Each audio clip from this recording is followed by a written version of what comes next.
morning, everyone. Welcome. It's FPC Radio Live's Thursday, December the 29th.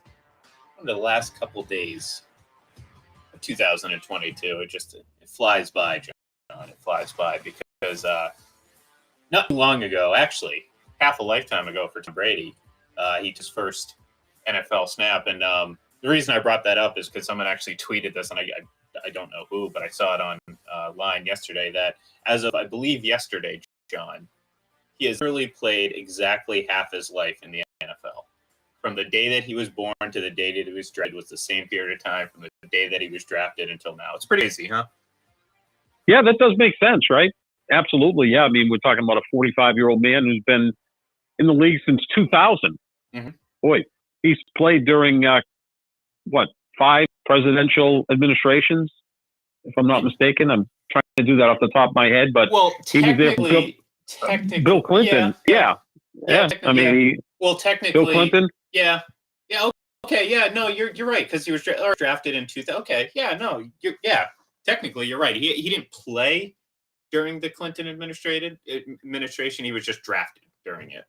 Didn't he get into a little bit when he was a rookie in 2000 and Clinton was still president until January 2001? I guess you're right. So I guess you're right. 5. Yeah.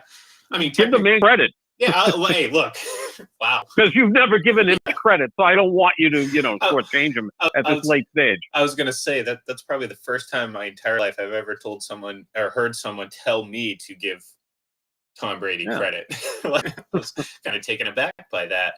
No, look, it's it's funny. Because I was thinking about it, and I guess technically you're right because that game you're talking about came on Thanksgiving, so this was obviously after the election. But as we all know, it's still the president at the time. So it's pretty impressive, and he could quite possibly, John, play through to another one. We'll see. That door may have opened up for him out west, John, and this is a great kind of segue, I guess, since we started talking about Tom Brady, to head over to Las Vegas, who announced yesterday that they are benching Derek Carr. I almost said David Carr. It's been 20 years, and I'm still calling him David Carr, which I don't think isn't.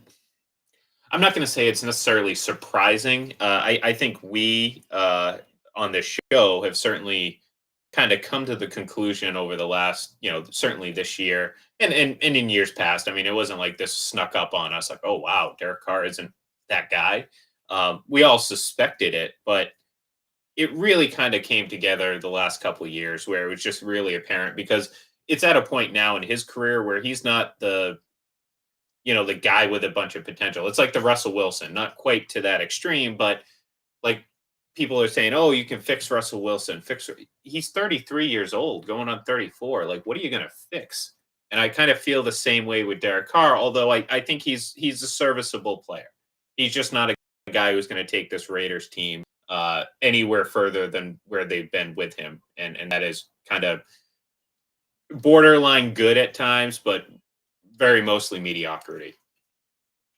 Yeah, I mean, he's sub 500 as a starting quarterback. He's in his 9th season. He's had some good years. 2016, he was a viable MVP candidate. One year they won more than 10 games or more than single digits. That was 2016, and then he broke his leg late in the season. I don't know if he's ever really recovered from that, but yeah, serviceable quarterback, good enough to keep you competitive, not bad enough to make you so bad that you're going to be a top 5 or top 10 pick, that you're going to have a top 5 or top 10 pick to get the next quarterback. So I think at this point, Josh McDaniels just thinking, let's move on, see what we got in Jarrett Stidham for the final 2 games. They have like a 1% chance of making the playoffs. They're not going to make the playoffs. But see what Stidham can give you, and then you go to the offseason, and you mentioned Brady. I mean, that's a logical landing spot if Brady plays in 2023. The only problem being is, like, we talk about other teams. The Raiders are not in a particularly great cap situation, and we've talked about them being rich poor in terms of ownership being able to spend money. But you're right, and I mean the logical steps or jumps to conclusion are there. I mean, you look at obviously Josh McDaniels, and we've kind of, not in a serious way, but we've obviously kind of brought up the Brady going back to New England thing and the familiarity with Belichick and all that stuff and this experience, which look, I know he's never going to say it, and I hope this is something where maybe someone gives him some peppermint schnapps after he retires and he opens up the vault and kind of lets loose on everything that we've always thought or wanted to hear from him. But this experience with this season with the Buccaneers, I'm sure, has taken a huge toll on him. The guy sounds like he's perpetually sick. I don't know if you've ever noticed that, but you listen to his press conferences and he he's kind of sounds a little bit like Doc Rivers, like with the voice and everything like that. He just seems strained or whatever. Look, I think this season, for many reasons, not just the coaching situation, has taken a toll. So, okay, maybe go back to what you're familiar with. And it's not everyone's cup of tea, but for him, Belichick worked for 20 years. If that's not an option, well, who's the next coach that you think he has the best relationship with? It's obviously Josh McDaniels. And to be able to go out there and one, play for McDaniels, two, play with Devontae Adams. I mean, that would be something that would be very appealing, I'm sure, for Brady. Again, these are options that he's going to have to consider if and when he moves on from Tampa Bay, if he decides to play next season. And I think he does, especially with T.O. flirting about coming back at 49.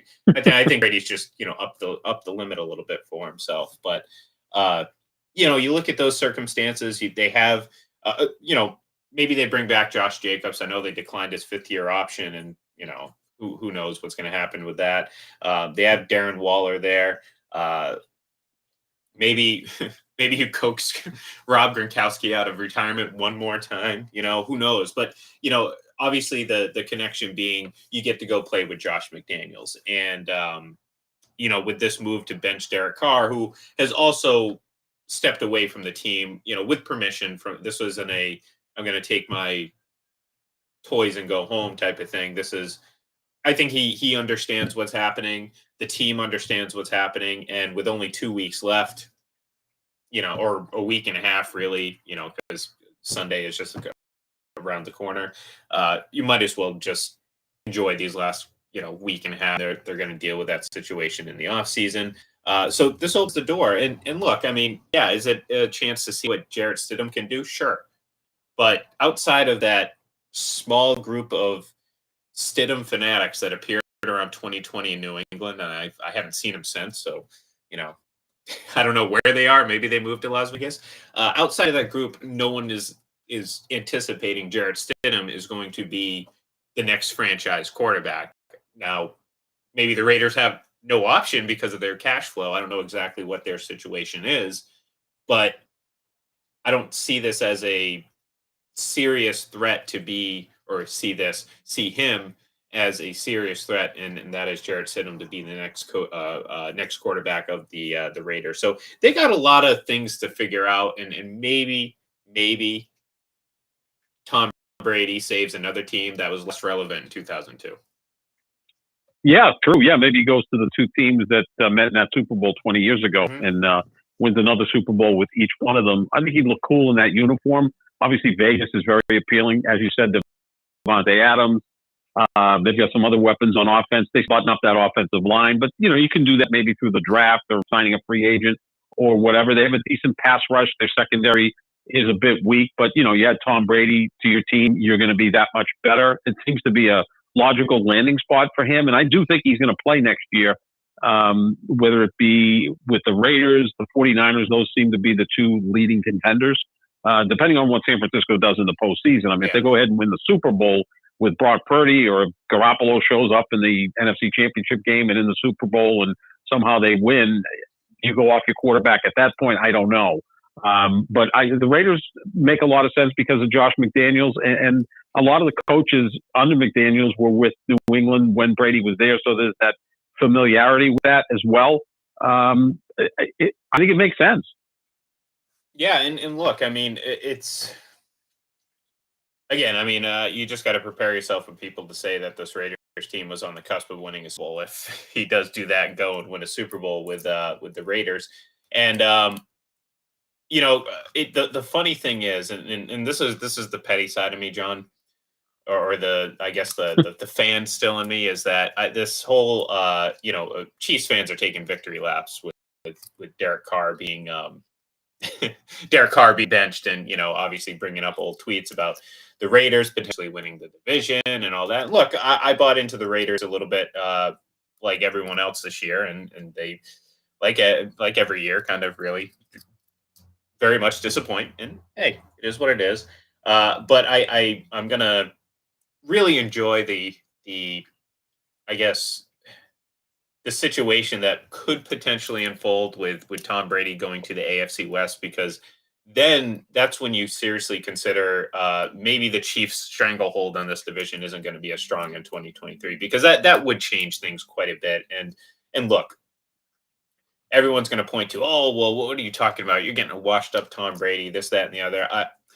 I'm not going to sit here and like I did in 2019 and proclaim that he's still the best quarterback in the league. I had a lot of reason to still do that in 2019, despite the down statistical season.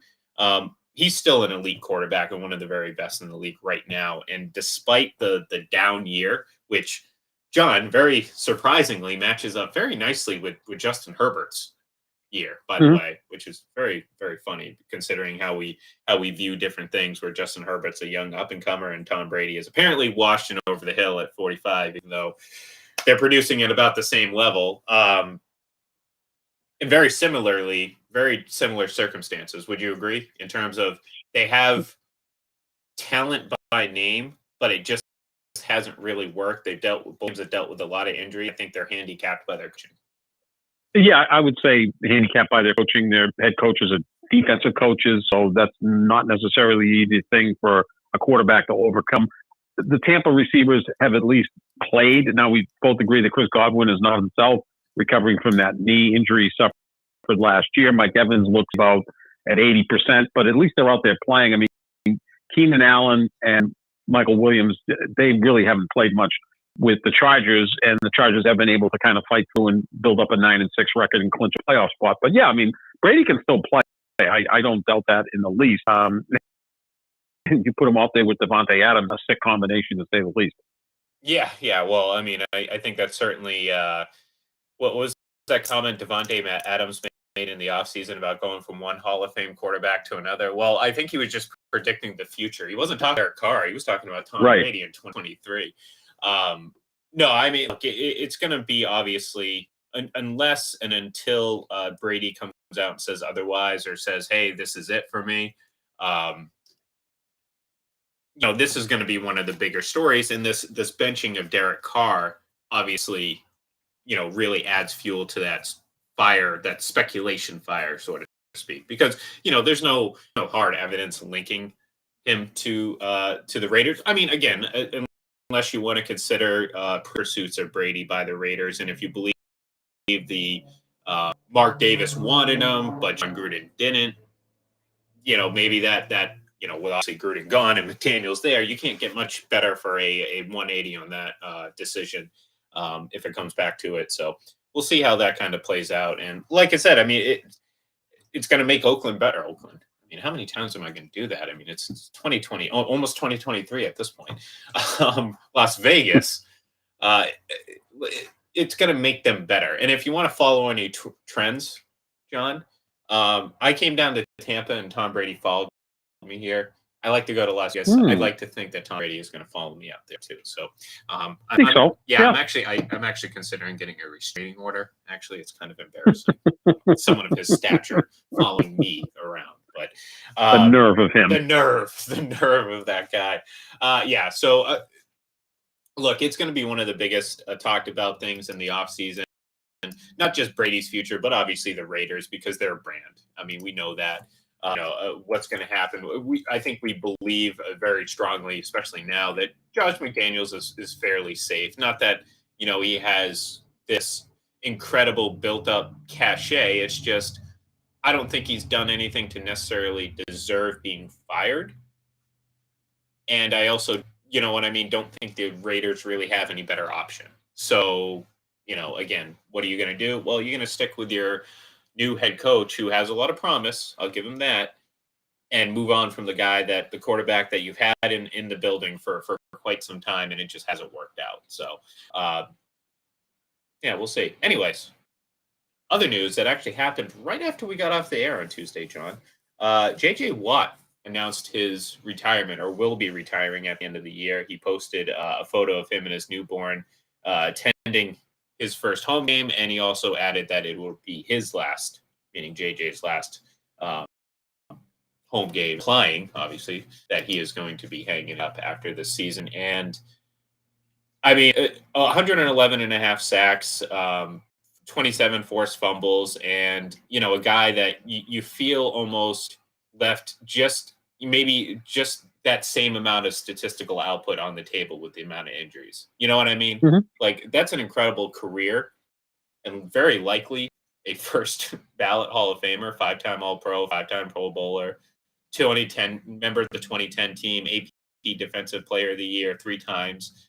I mean, this is a good, that's luck for first ballot Hall of Famer. And the incredible thing about it, John, like I said, is like he probably left about twice this production on the field just from devastating injuries. I mean, this guy suffered some of the worst injuries you can imagine for a person of his position.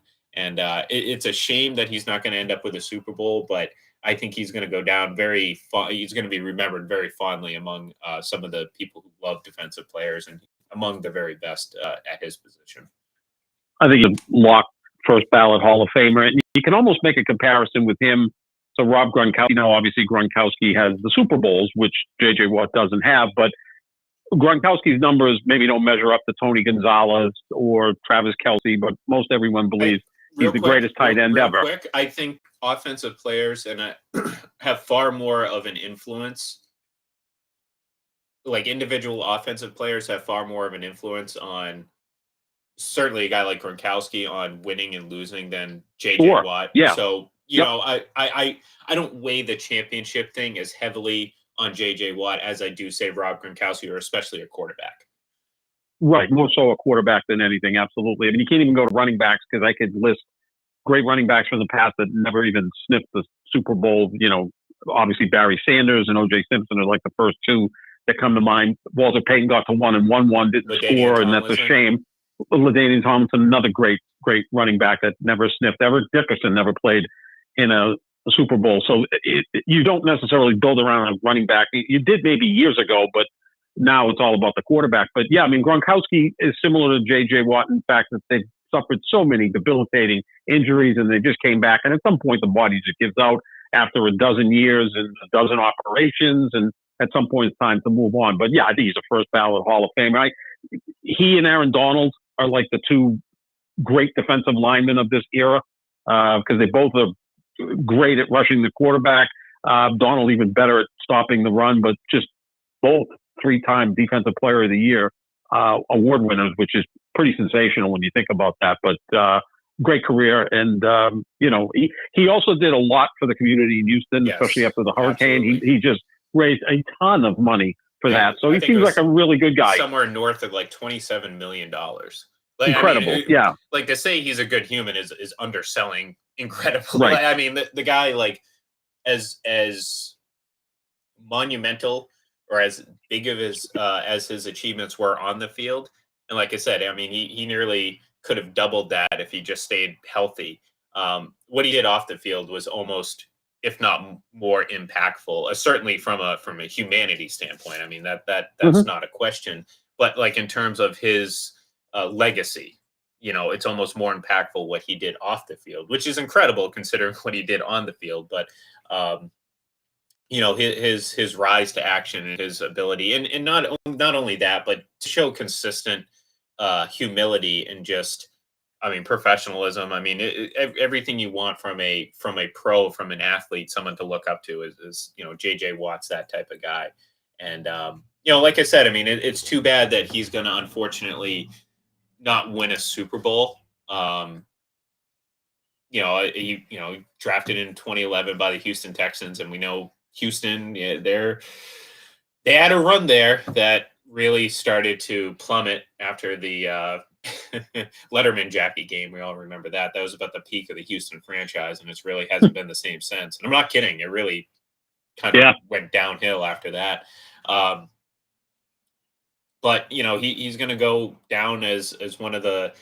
I mean, you think about some of the players that played for the Texans, and you think J.J. Watt and who else? Andre Johnson, right? Andre Johnson. Yep. Two guys, Andre Johnson, who, I mean, again, another guy who just produced, and you're not going to hold not winning a Super Bowl against him because, well, you know, he played for Houston.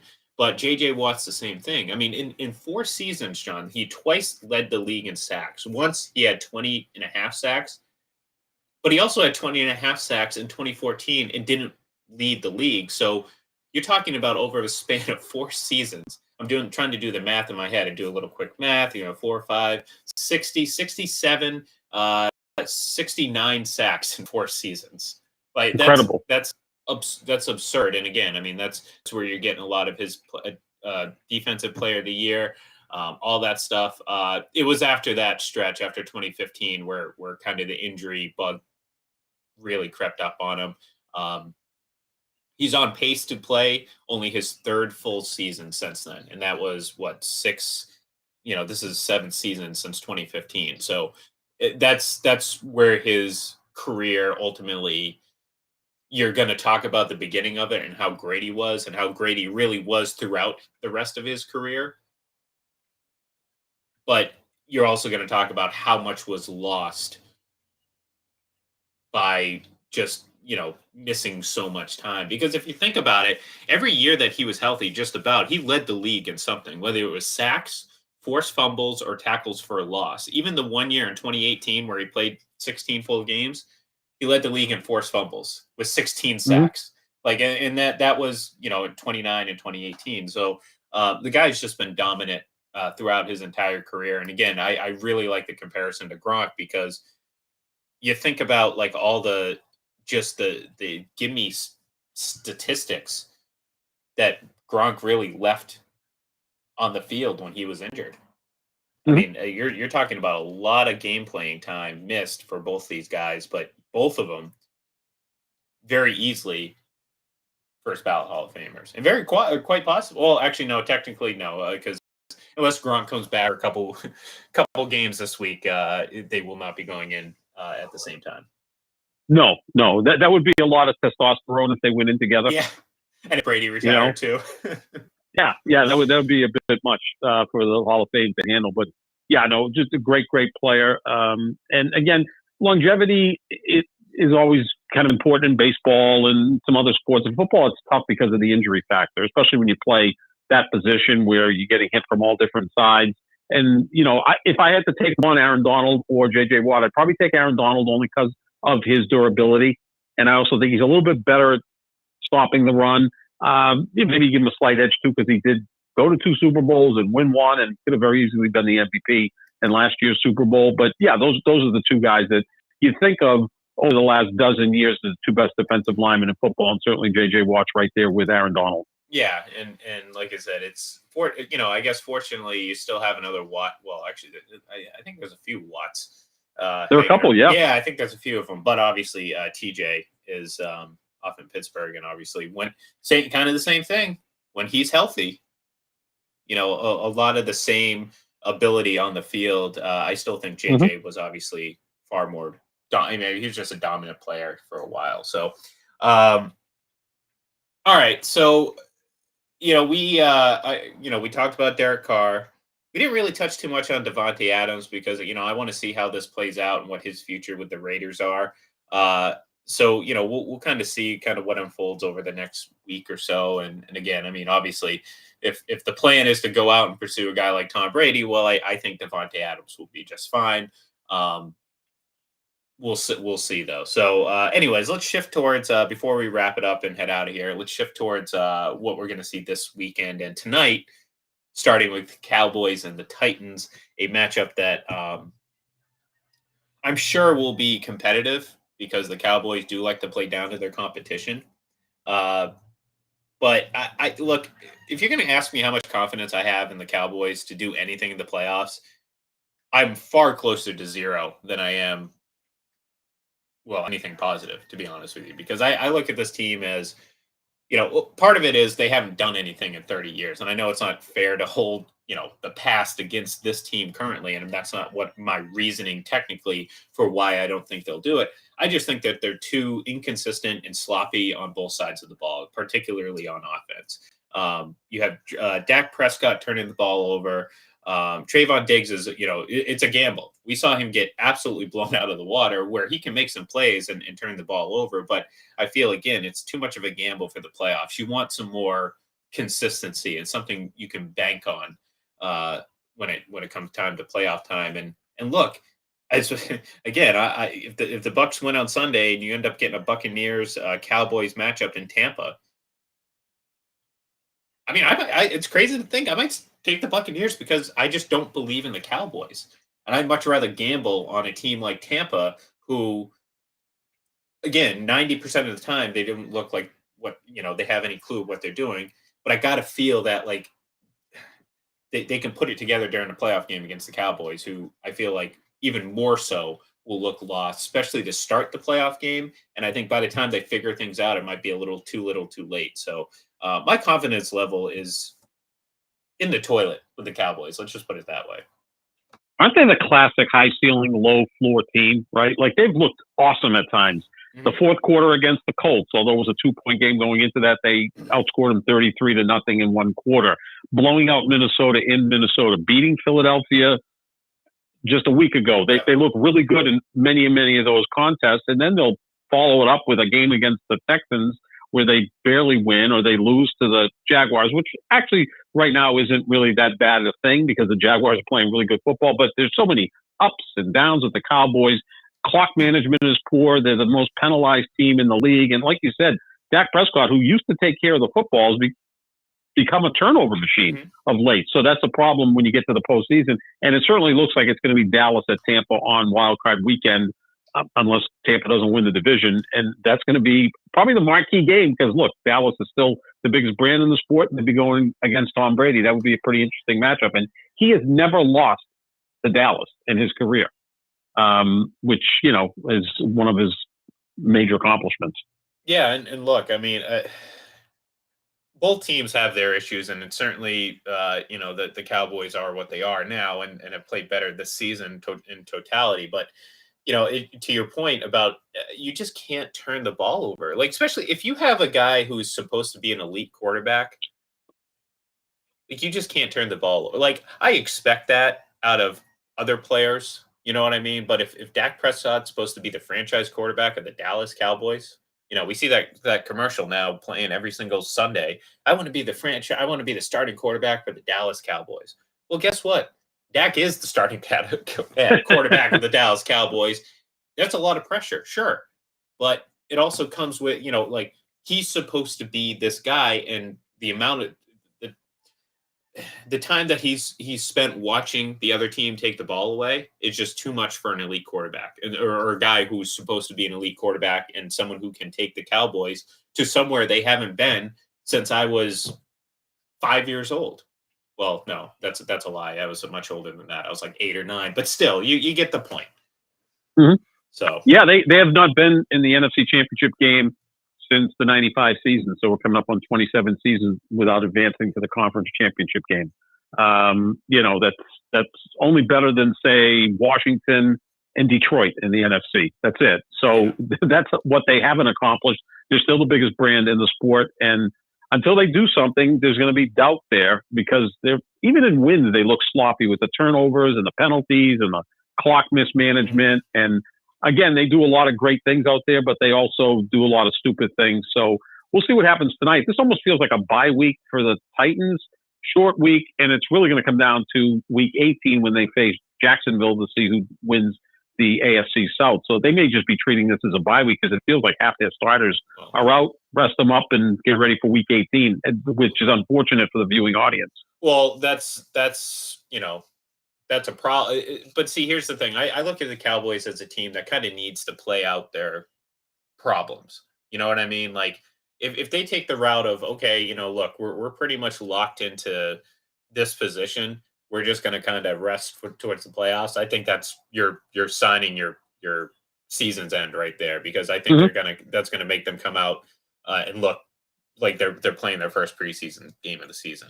Like, I guarantee you, if that's what the Cowboys want to do, if they want to take it slow, and rest up their players, and I'm talking about. Well, I was thinking more of the Titans doing it more than the Cowboys, because the Titans have nothing to gain tonight other than they just got to wait to play Jacksonville in Week 18. Who the hell knows what Dallas is going to do? You're right. I mean, from week to week, we can't even figure them out. Yeah. Well, that's what I'm saying. See, I thought you were talking about Dallas a little bit, but even so, like, I mean, like, again, this isn't a gimme for Dallas. No, I think they're going to win. I'm picking them to win tonight, but I'm doing it in pencil so I can erase it later if it if it changes. But so if we get on air tomorrow and I'm talking about like I was right, if the Titans win, then just go with it. Okay. I'll go with it. Yeah, why not? Just go with it. Just go with it. Don't ask questions. Just go with it. I'll go with it. Dallas is a 13-point favorite on the road. Oh, God, I would never. They're not going to cover that. That's massive. I mean, and they've struggled against this division, right? They lost to Jacksonville, barely beat the Texans. We're in a 2-point game with the Colts until the final quarter. I don't get that at all. I mean, I understand. Look, I understand the Titans are really not a good team right now. They've really just kind of fallen off. They're Derrick Henry or bust right now, pretty much. But even then, I don't. That's such a. I mean, then again, these odds makers, they know a lot more than we do, because they generally have, a lot better. But I just don't see that. I'm with you. I think this is going to be it's going to be a sloppy and close game. Yeah. So I don't know. So I'm taking the Cowboys. I'm assuming you're going to take the Cowboys too. Oh yeah, they'll win, but maybe a close game and one that's not really appealing. It might be better watching the Celtics and Clippers tonight than watching that. Yeah, I believe so. It might be better watching the Celtics Clippers from like 2001 to those two teams. Trust me, that was not good basketball back then. No. I'm going through my head the lineups for those two teams back in 2001. And ugh. Anyways, that's going to do it for us here today. We're not going to go back 21 years and talk about Clippers and Celtics games. That's just not what we're going to do. Maybe for the off season, we'll go relive that. But no, we're going to say goodbye for now. We will be back tomorrow to wrap up 2022, John. We're going to put a wrap on it. We're going to give our picks for Week 17 and kind of ride into the weekend and get amped up for what should hopefully be a pretty exciting postseason just around the corner. So thank you, everyone, for tuning in. Be sure to give us a follow on Twitter at FPC Radio Live. And, of course, head over to fullpresscoverage.com to check out all the latest and greatest going on over there. So thank you, everyone. We will talk to you tomorrow.